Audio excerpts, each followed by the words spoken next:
Hello सुवर्णमयी. कधी-कधी तुम्हाला असं वाटतं का, की आपण खूप चांगले आहोत, खूप कष्ट करतो, सगळ्यांची काळजी घेतो, मदत करतो, पण तरीसुद्धा लोक आपल्याला गृहीत धरतात. आणि काही लोकांकडे बघितलं ना, की असं वाटतं, की ह्यांच्यात असं काय वेगळं आहे, की लोक त्यांचं ऐकतात, त्यांचा आदर करतात, त्यांच्या मताला महत्त्व देतात. मला वाटतं त्याच्यामागे कोणतीही जादू नसते. काही सवयी असतात, काही विचार करण्याच्या, वागण्याच्या पद्धती असतात, ज्या हळू आपल्या पर्सनॅलिटीचा भाग बनतात. आजच्या व्हिडिओमध्ये मी अशाच 10 गोष्टी तुमच्यासोबत शेअर करणार आहे. ह्या गोष्टी केल्यामुळे, ऐकल्यामुळे आपण एका रात्रीत बदलून जाऊ असं नाहीये. पण हळूहळू आपला आत्मविश्वास वाढीला लागेल, लोकांचा तुमच्याकडे पाहण्याचा दृष्टिकोन बदलेल आणि सगळ्यात महत्त्वाचं म्हणजे तुम्ही स्वतःकडे जास्त आदराने बघायला लागाल. तर सुरुवात करूया पहिल्या मुद्द्यापासून. हे अगदी बेसिक आहे पण बोलणं गरजेचं आहे. राहणी नीटनेटकी ठेवा. हा मुद्दा फक्त कपडे, मेकअप किंवा बाहेरच्या सौंदर्याबद्दल नाहीये. तो आपण स्वतःकडे कसं बघतो ह्याच्याबद्दल आहे. कधी तुम्ही लक्ष दिलंय का जेव्हा आपण दिवसभर नाईट ड्रेसमध्ये असतो, केस विस्कटलेले असतात, स्वतःकडे लक्ष दिलेलं नसतं, तेव्हा नकळत आपल्या मनाला एक संदेश जातो की माझ्याकडे लक्ष देण्याची गरज नाहीये. पण अगदी साधं सुद्धा आपण जेव्हा नीट तयार होतो, नीटनेटके कपडे घालतो, केस विंचरतो, चेहरा फ्रेश ठेवतो, तेव्हा आरशात स्वतःकडे बघताना वेगळंच वाटतं. उत्साह थोडासा वाढतो, काम करण्याची इच्छा सुद्धा वाढते. कारण आपलं मन ह्या बाहेरच्या गोष्टींवरून सुद्धा आपल्याबद्दल मत तयार करत असतं. खास करून आपल्यासारख्या गृहिणींच्या बाबतीत हे जास्त घडतं. घरातच तर थांबायचंय, बाहेर कुठे जायचं नाहीये, मग कशाला तयार व्हायचं? असा आपण विचार करतो. पण प्रश्न इतरांसाठी तयार होण्याचा नसतो, प्रश्न स्वतःला महत्त्व देण्याचा असतो. आणखी एक गोष्ट, लोक आपल्याशी कसं वागतात ह्याच्यावर सुद्धा ह्याचा परिणाम होतो. जेव्हा आपण स्वतःची काळजी घेतो, स्वतःला अभिमानाने प्रेझेंट करतो, तेव्हा समोरच्यालाही नकळत जाणवतं की ही व्यक्ती स्वतःला महत्त्व देते आणि लोक सुद्धा आपल्याशी तसंच वागायला लागतात. तुम्हीच आठवून बघा, एखाद्या साध्या राहणाऱ्या नातेवाईक स्त्रीला साडी देताना आपण चांगल्या क्वालिटीची साडी देतो, पण फार विचार करत नाही. पण तेच जी व्यक्ती स्वतः अगदी व्यवस्थित राहते, असते, तिला देताना मात्र आपण क्वालिटी सोबत हा सुद्धा विचार करतो की तिला आवडेल का, ती वापरेल का. ह्याचा अर्थ असा पण नाहीये की घरामध्ये महागडे कपडे, दागिने वापरायचे किंवा सतत परफेक्ट दिसायचं. कारण नीटनेटकं राहणं हा काही फॅशनचा विषय नाहीये, तो सेल्फ रिस्पेक्टचा विषय आहे. आपणच स्वतःकडे दुर्लक्ष केलं तर इतरांनी आपल्याला प्रेफरन्स द्यावा अशी अपेक्षा करू शकत नाही. दुसरी गोष्ट आहे, नवीन काम सुरू करायच्या आधी अतिविचार करायचा नाही. आपली कितीतरी स्वप्न जी पूर्ण झाली असती, ती अपयशामुळे नाही तर भीतीमुळे मरतात. कारण भीतीमुळे आपण ती गोष्ट ट्रायच करत नाही, सुरुवातच करत नाही. आपल्याला वाटतं की आपल्याला अपयशाची भीती वाटते, पण खरं पाहिलं तर अपयशापेक्षाही जास्त भीती आपल्याला असते लोकांच्या प्रतिक्रियेची. लोक हसतील, नातेवाईक काय म्हणतील, मला जमलं नाही तर, ह्या वयात हे शोभेल का, लोक मला विचित्र समजतील का, अशा कितीतरी प्रश्नांमुळे आपण कितीतरी गोष्टी करायच्या आधीच थांबतो. आणि गंमत म्हणजे ज्यांची आपण इतकी काळजी करतो ते लोक बहुतेक वेळा आपल्याबद्दल तितका विचार सुद्धा करत नसतात. ते सुद्धा लोक आपल्याबद्दल काय विचार करतात ह्याची चिंता करण्यात बिझी असतात. किंवा फार तर काय होईल, त्यांना 2 दिवस बोलायला विषय मिळेल आणि मग पुन्हा ते त्यांच्या आयुष्यात बिझी होतील. पण आपण मात्र ह्या भीतीमुळे स्वतःला वर्षानुवर्ष थांबवून ठेवतो. उदाहरणार्थ, एखाद्या स्त्रीला यूट्यूब चॅनल सुरू करायचं असतं, पण ती विचार करते की लोक म्हणतील आता ही पण यूट्यूबर झाली. आणि खरोखरच बरेच लोक तोंडावर हे म्हणतात की आजकाल सगळेच यूट्यूब करायला लागलेत. आणि ह्या भीतीने ती सुरुवातच करत नाही. काही वर्षांनी ती यूट्यूबवर दुसऱ्या कोणाला तरी सक्सेसफुल झालेलं बघते, तेव्हा मनात विचार करते की मी तेव्हा सुरुवात केली असती तर. म्हणजेच तुमचं स्वप्न अपयशी झालं नाही, तर त्याला सुरुवात करायला, फुलायला संधीच मिळाली नाही. कितीतरी महिलांना नवीन व्यवसाय सुरू करायचा असतो, एकट्याने प्रवास करायचा असतो, एखादा नवीन फॅशनचा ड्रेस वापरायचा असतो, डान्स शिकायचा असतो, एखादीला व्यायामाची आवड असते, जिम जॉईन करायची असते, पण त्या स्वतःला का थांबवतात माहितीये? फक्त लोकांच्या मतांच्या भीतीमुळे. पण खरी गोष्ट ही आहे की लोक काहीही केलं तरी बोलणारच आहेत. तुम्ही प्रयत्न केला तरी बोलतील आणि नाही केला तरी सुद्धा बोलणारच आहेत. त्या प्रयत्नात यशस्वी झालात तरी काहीतरी बोलणार आहेत आणि अयशस्वी झालात तरी सुद्धा काहीतरी बोलणार आहेतच. म्हणून स्वतःला हा प्रश्न विचारा की माझ्या भीतीमुळे मी स्वतःच्या आयुष्याला, इच्छांना किती मर्यादा घालत आहे. कारण शेवटी आपण जेव्हा मागे वळून आयुष्याकडे बघतो तेव्हा आपल्याला केलेल्या चुकांमुळे इतका पश्चाताप होत नाही.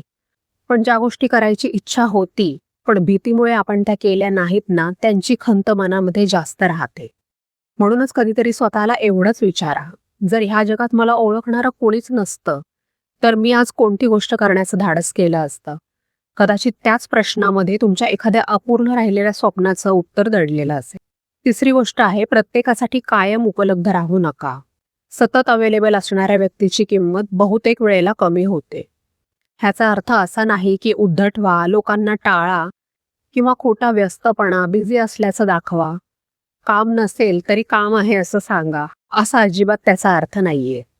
आजकाल काही लोक असा सल्ला देतात की फोन उशिरा उचला, मेसेजला मुद्दाम उत्तर देऊ नका, लोकांना वाटू द्या की तुम्ही खूप बिझी आहात. पण हे फार काळ टिकत नाही. बऱ्याच लोकांना तर जमतच नाही. पण खरा मुद्दा इथं हा आहे की आपण खूप वेळा इतरांच्या सोयीसाठी स्वतःची गैरसोय करतो. स्वतःची कामं बाजूला ठेवतो, इच्छा बाजूला ठेवतो. स्वतःचा आराम, वेळ, आरोग्य आणि मनःशांती ह्यांच्याबाबत कॉम्प्रोमाइज करतो. कुणीतरी फोन केला की आपण बिझी असलो तरी लगेच उपलब्ध होतो बोलण्यासाठी. कोणी काम सांगितलं की आपण लगेच तयार. कोणी मदत मागितली की स्वतःचा विचार न करता धावून जातो. सुरुवातीला हा चांगुलपणा वाटतो, पण हळूहळू लोकांना त्याची सवय लागते. मग तुमची मदत त्यांना विशेष वाटत नाही, तो त्यांना त्यांचा हक्कच वाटायला लागतो. कारण माणसाला जे सहज मिळतं त्याची किंमत नकळत कमी वाटायला लागते. म्हणूनच प्रत्येक वेळी हो म्हणणं हे चांगुलपणाचे लक्षण असेलच असं नाही. कधी कधी ती स्वतःकडे दुर्लक्ष करण्याची सवय असते. तुम्ही इतरांना मदत करण्यासाठी आहात, पण त्या नादात स्वतःला विसरण्याची सवय खूप बायकांची असते. जर एखाद्या दिवशी तुम्ही थकलेले असाल, तुमची स्वतःची महत्त्वाची कामं असतील किंवा तुम्हाला विश्रांतीची गरज असेल, तर आत्ता शक्य नाही असं म्हणण्याचा तुम्हाला अधिकार आहे. एखादी गोष्ट आहे जी करण्याची कदाचित तुम्हाला थोडीफार मनातून इच्छा पण आहे, पण तुम्हाला ते करणं शक्यच नाहीये तुमच्या शेड्यूलमुळे, तर अशा वेळी स्वतःचं मन मारून ती गोष्ट करण्यापेक्षा नाही म्हटलेलं कधीही चांगलं. आणि असा हा नाही म्हणण्याचा अधिकार आहे ना, तो दिवसातून एकदा तरी वापरा, स्वतःला त्याची सवय लावा. जी व्यक्ती खरोखरच तुमची काळजी करते ना, ती तुमची अडचण, थकवा समजून घेईल. आणि जी फक्त स्वतःच्या सोयीसाठी तुमच्याकडे येते ना, त्या व्यक्तीला तुमचा नाही हा शब्द ऐकून नक्कीच त्रास होईल.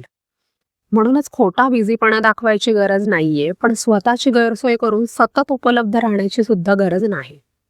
चौथी गोष्ट आहे, स्वतःच्या शब्दाला किंमत द्या. विश्वास एका दिवसात मिळत नाही, पण तो तुटायला मात्र एकच क्षण पुरेसा असतो. आपण एखाद्या व्यक्तीबद्दल ही विश्वासू आहे का असं का म्हणतो? कारण ती नेहमी परफेक्ट असते म्हणून नाही, तर ती बोलते त्याप्रमाणे वागते म्हणून. आजच्या काळात लोकांना हुशारी, पैसा किंवा मोठमोठी पदं जितकी प्रभावित करत नाहीत ना, तितका प्रभाव विश्वासार्हतेचा पडतो. आणि ही विश्वासार्हता तयार होते ती आपल्या शब्दाला आपण दिलेल्या किमतीतून. आपण खूप वेळा सहज बोलून जातो, उद्या फोन करते, हे काम मी करून देते, नक्की येईन, पुढच्या आठवड्यात सुरू करेन, पण नंतर विसरून जातो, टाळतो किंवा काहीतरी कारण देतो. अर्थात प्रत्येक वेळी परिस्थिती आपल्या हातात असेलच असं नाही. काही वेळा खरंच अडचणी येतात, काम पूर्ण नाही होत. पण नेहमी नेहमी असं घडायला लागलं ना, तर लोक आपल्या शब्दावर विश्वास ठेवणं कमी करतात. आणि गंमत म्हणजे हा परिणाम फक्त इतरांवर होत नाही, तो आपल्या स्वतःवर सुद्धा होतो.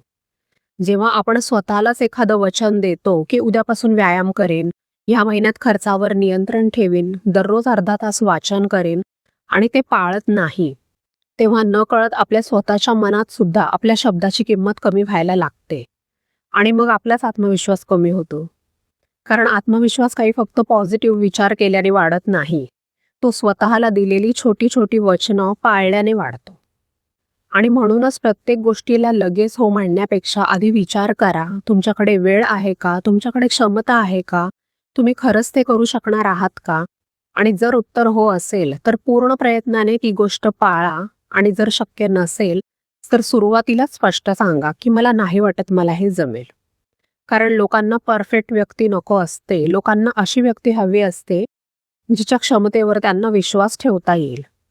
म्हणूनच शब्द देताना विचारपूर्वक द्या आणि एकदा दिला तर शक्य तितक्या प्रामाणिकपणे तो पाळण्याचा प्रयत्न करा. कारण शेवटी माणसाची खरी ओळख त्याने काय बोललं ह्याच्यावर नाही, तर त्याने बोललेलं किती पाळलं ह्याच्यावर ठरते. 5वी गोष्ट आहे, फक्त बघ्याची भूमिका घेऊ नका. आयुष्याच्या मैदानात उतरल्याशिवाय जिंकण्याची संधी मिळत नसते. आपल्यापैकी कितीतरी जणी आयुष्यभर फक्त इतरांना बघत राहतात. कुणीतरी व्यवसाय सुरू करते, एखादी यूट्यूब चॅनल सुरू करते, कुणीतरी एखादे नवीन स्किल शिकते, एकटी प्रवास करते आणि आपण आपण तिच्या व्हिडिओजला लाईक करतो, तिच्या धाडसाचं कौतुक करतो, तिचं यश बघतो, पण स्वतः मात्र सुरुवात करत नाही. कारण मनात खूप विचार असतात. माझ्याकडून जमेल का? मी तिच्यासारखे नाहीये. माझं वय निघून गेलं, माझ्याकडे वेळ नाही. आणि अशा पद्धतीने आपण आयुष्यात फक्त प्रेक्षक बनून बसून राहतो. पण एक गोष्ट लक्षात घ्या, मैदानाच्या बाहेर बसलेल्या व्यक्तीला पराभव मिळत नाही, पण विजय सुद्धा मिळत नाही, कारण ती खेळतच नसते. मैदानात उतरलं की चुका होतात, कधी अपयश येतं, कधी लोक टीका करतात, कधी अपेक्षेनुसार परिणाम मिळत नाही, कदाचित सपशेल पराभव सुद्धा होऊ शकतो. पण त्याच मैदानात अनुभव मिळतो, आत्मविश्वास वाढतो, नवीन संधी मिळतात आणि सगळ्यात महत्त्वाचं म्हणजे स्वतःची खरी कपॅसिटी कळते. आपल्याला कितीतरी लोक यशस्वी दिसतात, पण त्याच्या मागे किती अडखळणं, किती चुका आणि किती प्रयत्न असतात हे दिसत नाही. कोणताही आत्मविश्वासू माणूस आत्मविश्वास घेऊन जन्माला येत नाही. तो काही ना काही छोटी छोटी कामं करत जातो आणि त्यांनीच त्याचा आत्मविश्वास वाढत जातो. म्हणूनच एखादी गोष्ट करण्याची इच्छा असेल तर वाट पाहू नका, कारण परफेक्ट वेळ, परफेक्ट परिस्थिती आणि परफेक्ट आत्मविश्वास हे तिन्ही एकाच वेळी खूप कमी लोकांना मिळतात. सुरुवात आधी होते, आत्मविश्वास नंतर येतो. दुसऱ्यांच्या आयुष्याच्या कथा बघण्यात आपलं संपूर्ण आयुष्य जाऊ शकतं, पण स्वतःची कथा लिहायची असेल तर कधीतरी प्रेक्षकाच्या जागेवरून उठून मैदानात उतरावं लागतं, कारण त्याशिवाय जिंकण्याची संधी मिळत नाही. आणि कधी कधी जिंकण्यापेक्षाही नुसता प्रयत्न केल्याचं समाधान सुद्धा खूप मोठं असतं. 6वी गोष्ट आहे, आपला वेळ जपून वापरा. आपण पैशांच्या बाबतीत खूप सावध असतो. अगदी 100 रुपये सुद्धा कुठे खर्च झाले, किती बचत झाली, कुठे जास्त खर्च झाला ह्याचा हिशोब ठेवतो. पण वेळेबाबत मात्र तितके जागरूक नसतो. 10 मिनिटं सोशल मीडियावर म्हणून फोन हातात घेतो आणि कधी स्क्रोल करताना 1 तास निघून जातो, आपल्याला कळत पण नाही. एखादं काम नंतर करू म्हणून पुढे ढकलतो आणि तेच काम कितीतरी दिवस मनावर ओझं बनून राहतं. सगळ्यांनाच दिवसाचे 24 तास मिळतात. फरक एवढाच असतो की कुणीतरी त्या वेळेची गुंतवणूक करतं, तर कुणीतरी तो वेळ नकळत खर्च करून टाकतं. ह्याचा अर्थ प्रत्येक मिनिटात काहीतरी कामच केलं पाहिजे असं नाही. विश्रांती घेणं, निवांत बसणं, कुटुंबासोबत, मित्रमैत्रिणींसोबत वेळ घालवणं हे सुद्धा महत्त्वाचं आहे. पण प्रश्न एवढाच आहे की आपण वेळ जाणीवपूर्वक वापरतोय की तो आपोआप आपल्या हातातून निसटून जातोय. कारण पैसा हरवला तर परत कमावता येतो, चुकलेली संधी सुद्धा कधी कधी परत मिळू शकते, पण गेलेला वेळ मात्र कोणालाच परत मिळत नाही. म्हणून स्वतःला अधूनमधून विचारत राहा, आज मी माझा वेळ जिथं खर्च केला त्यातून मला खरंच काही मिळालं का? कारण आपलं आयुष्य म्हणजे वेगळं काही नाहीये, आपल्या दिवसांची, तासांची आणि मिनिटांची बेरीज असते. 7वी गोष्ट आहे, तुमच्यासाठी यशाची व्याख्या काय आहे ते स्वतःशी ठरवून घ्या. आपण लहानपणापासून यशाची, सक्सेसची एक ठरलेली व्याख्या ऐकत मोठे होतो. चांगले मार्क्स म्हणजे यश, मोठी नोकरी म्हणजे यश, मोठं घर, मोठी गाडी म्हणजे यश. पण जसजसं आयुष्य पुढे जातं तसतसं लक्षात येतं की यशाची एकच व्याख्या सगळ्यांसाठी लागू होऊ शकत नाही. कारण प्रत्येकाची परिस्थिती वेगळी असते, प्रत्येकाची स्वप्न वेगळी असतात आणि प्रत्येकाचा स्वभाव, प्रवास सुद्धा वेगळा असतो. आजकाल आपण सतत तुलना करत राहतो. कुणाचं घर मोठं आहे, कुणाची कमाई जास्त आहे, कुणाचे फॉलोअर्स जास्त आहेत, कुणाचं आयुष्य बाहेरून बघताना फोटोजमध्ये जास्त सुंदर दिसतं. आणि ह्या तुलनेच्या खेळामध्ये आपण एक गोष्ट विसरून जातो की आपण सगळे वेगळे आहोत. म्हणूनच दुसऱ्याच्या मापाने स्वतःचं यश मोजणं हा स्वतःवर केलेला अन्याय असतो.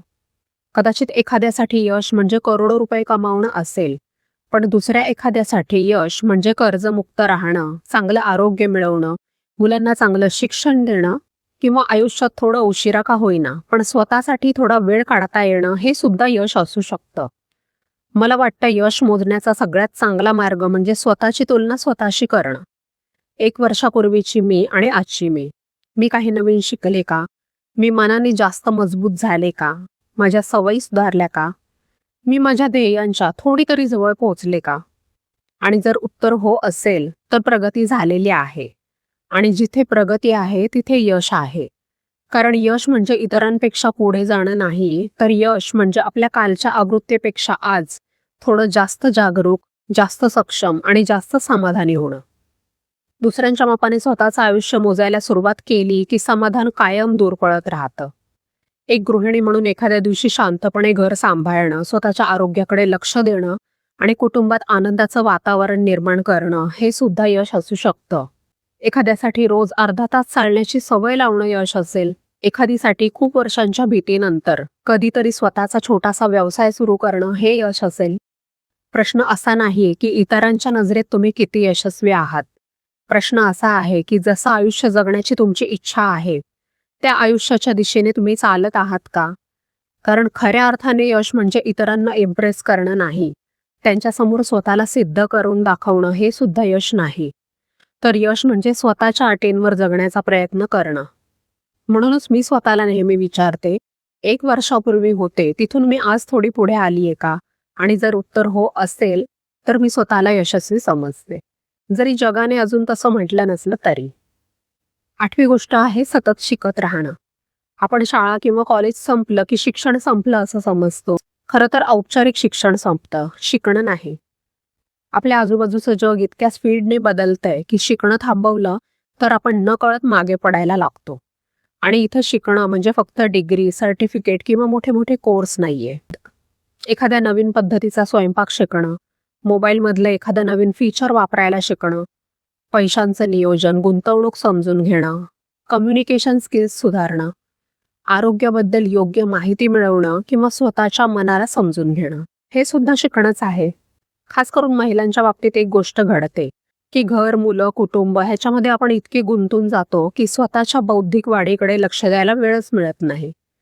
पण जेव्हा आपण काहीतरी नवीन शिकतो, तेव्हा फक्त आपलं ज्ञान वाढत नाही, त्याने आपला आत्मविश्वास पण वाढतो. कारण शिकणं आपल्याला आठवण करून देतं की आपण अजूनही ग्रो करू शकतो, बदलू शकतो आणि नवीन गोष्टी करू शकतो. आज सोशल मीडियावर तासनतास स्क्रोल करत वेळ घालवणं खूप सोपं आहे. पण त्या वेळेतला थोडासा भाग जरी आपण काहीतरी नवीन शिकण्यासाठी वापरला, तर काही वर्षांनी त्याचा मोठा फरक दिसू शकतो. दररोज 1 तास शिकायलाच पाहिजे असं नाही. कधी कधी दिवसातून 10 मिनिटं सुद्धा पुरेसे असतात. महत्वाचं हे नाहीये की तुम्ही किती फास्ट शिकता. महत्वाचं हे आहे की तुम्ही शिकणं थांबवत नाही.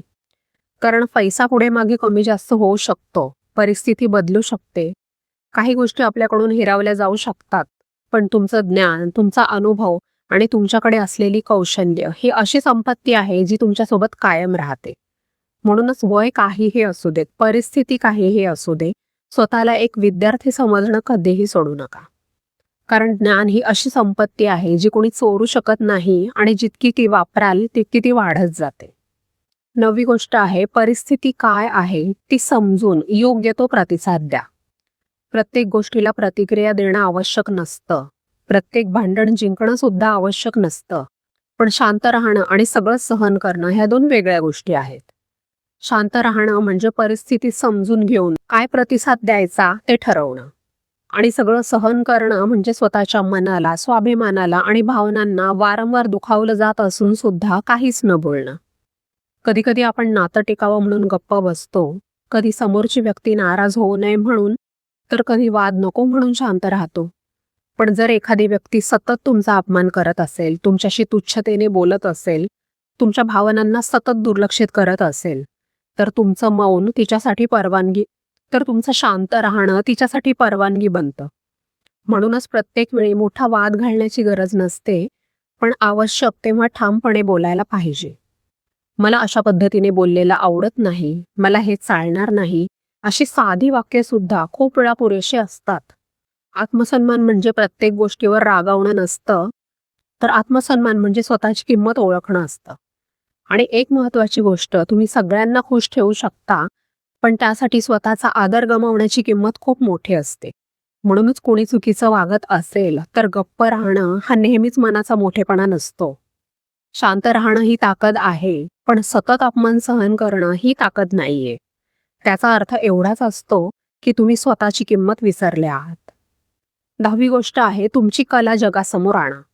आपल्यापैकी खूप लोकांकडे एखादा ना एखादा गुण असतो. कुणी सुंदर विणकाम करतं, कुणी छान स्वयंपाक करतं, कुणाला कविता लिहिता येतात, कुणाला छान चित्र काढता येतात. पण गंमत म्हणजे काहीच गुण नाहीयेत म्हणून बायका लोक मागे राहत नाहीत. त्या मागे राहतात कारण त्यांना स्वतःचा गुण लोकांसमोर आणण्याची भीती वाटते. लोक हसतील असं वाटतं. माझं काम इतरांच्या इतकं चांगलं नसेल तर माझ्याकडे काय विशेष आहे? अशा विचारांमुळे आपली सगळी प्रतिभा घराच्या 4 भिंतींमध्येच अडकून राहते. आणि मग आपण दुसऱ्यांचं काम पाहून म्हणतो, कदाचित मला सुद्धा हे करता आलं असतं. कदाचित आलं असतं, पण आपण प्रयत्न केला नाही. आज ज्या लोकांचं काम तुम्ही कौतुकाने बघता, त्यांची सुरुवात सुद्धा कधी काळी अगदी साधीच होती.